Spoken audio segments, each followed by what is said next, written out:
Now we start with Genesis chapter 37. We ended Genesis 36 with this statement: These are the dukes or chiefs of Edom, according to their habitations, in the land of their possession. He is Esau, the father of the Edomites. We start off Genesis chapter 37, and I'll read through all the verses and then we'll unpack it. And Jacob dwelt in the land wherein his father was a stranger, in the land of Canaan. These are the generations of Jacob. Now Joseph, being 17 years old, was feeding the flock with his brethren, and the lad was with the sons of Bilhah and with the sons of Zilpah, his father's wives. And Joseph brought unto his father their evil report. Now Israel loved Joseph more than all his children, because he was the son of his old age, and he made him a coat of many colors.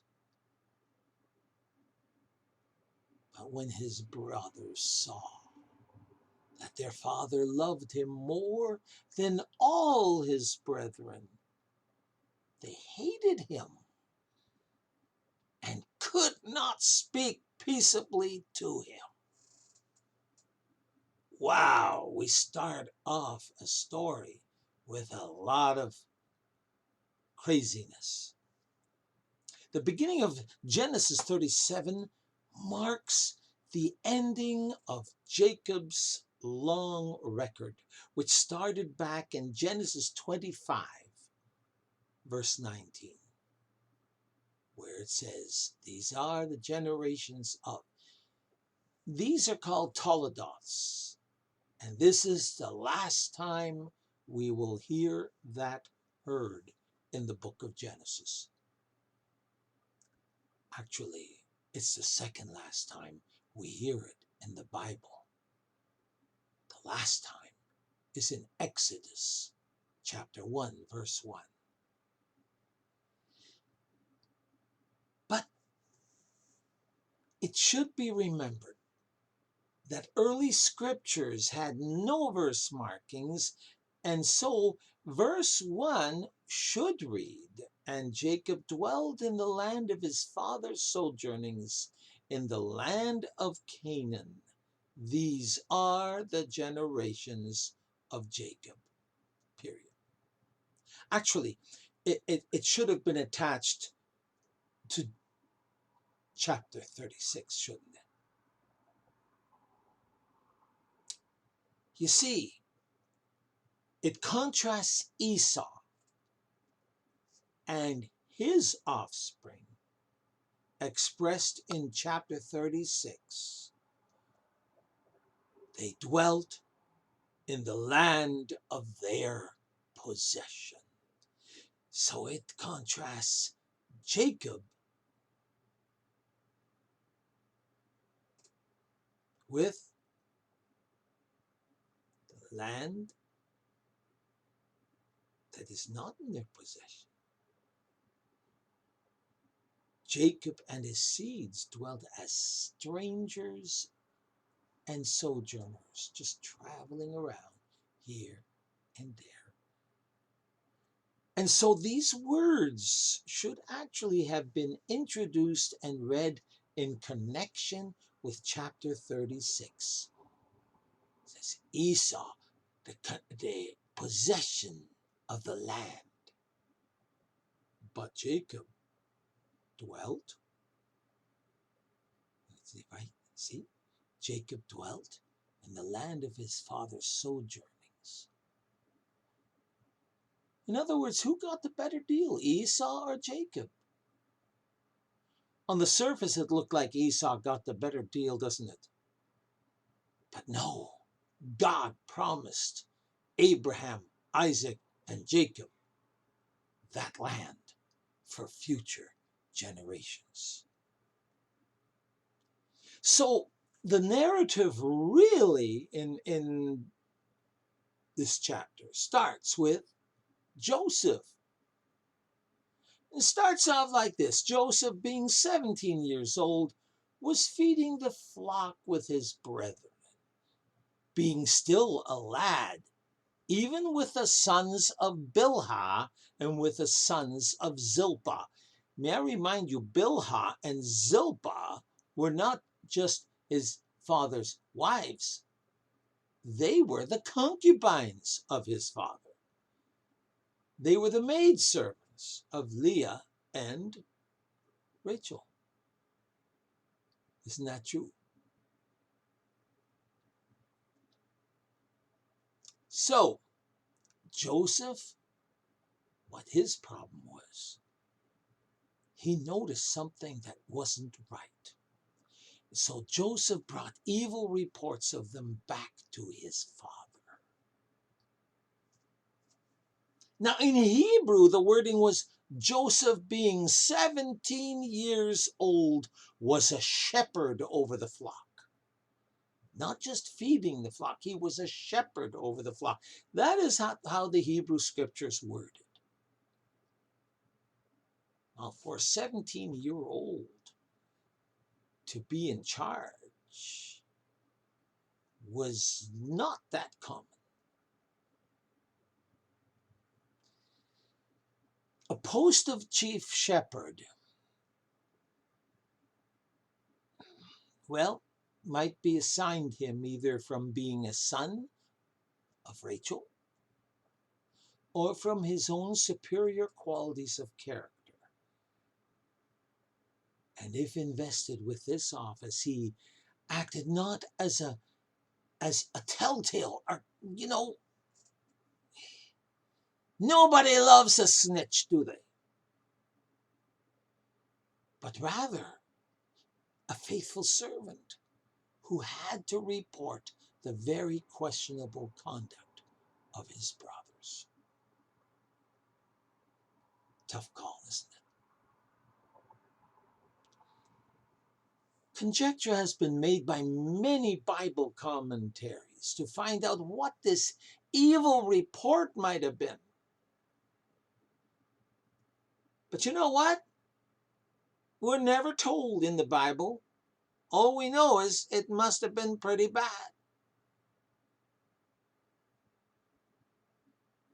As was already previously mentioned,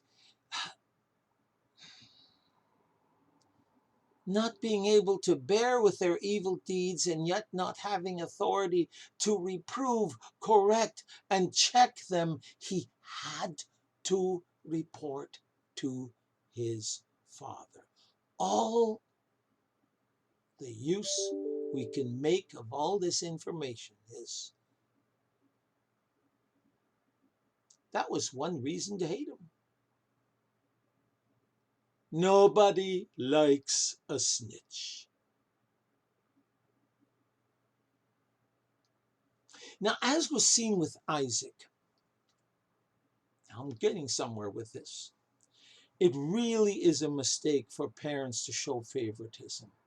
But we can hardly wonder at Jacob's partiality for this exceptional teenager who reminded him so vividly of his beloved Rachel, who died on that journey there. Besides, there appeared to be a purity and an elevation of spirit in Joseph that must have stood out in welcome contrast to the coarse brutality and impurity of the other brothers. Remember, these other brothers were accessories for the slaughter of the male population at Shechem. They had no problem killing all the males and looting the town. So if they did something wrong, it must have been pretty bad. Now it says that Joseph was the son of his old age. Well, Jacob was 91 years old when Joseph was born. Now adding 17 years to that, that would make Jacob 98 years old now. He was not very discreet in his show of his love for Joseph as he made him a beautiful coat, a coat of many colors, as it is worded. Whatever form it took, it may have looked gaudy, it may have looked beautiful, who knows? But it definitely set Joseph apart. Quite literally, when his brothers saw that their father loved him more than all his brothers, they hated him and couldn't speak peaceably to him. The hate was so extreme that they could not address him in such a way as to wish him well. I mean, at least you could pretend. No, they couldn't even pretend. They couldn't even pretend to speak to him in a respectful tone or manner. That is how much they hated him. Have you ever felt this hate to someone? I know I have. And the only way to get rid of that strong kind of hate is to rely completely on God's strength as we surrender to Him to get rid of it. But in the case of Joseph's older brothers, being in their 20s and being ruled by hormones, oh my goodness, and quite headstrong, God was the furthest thing from their minds, if at all. Joseph, in their eyes, was a snitch, a goody two-shoes, and daddy's favorite. What more could there be? What more reason could there be to hate him? Stay tuned and find out.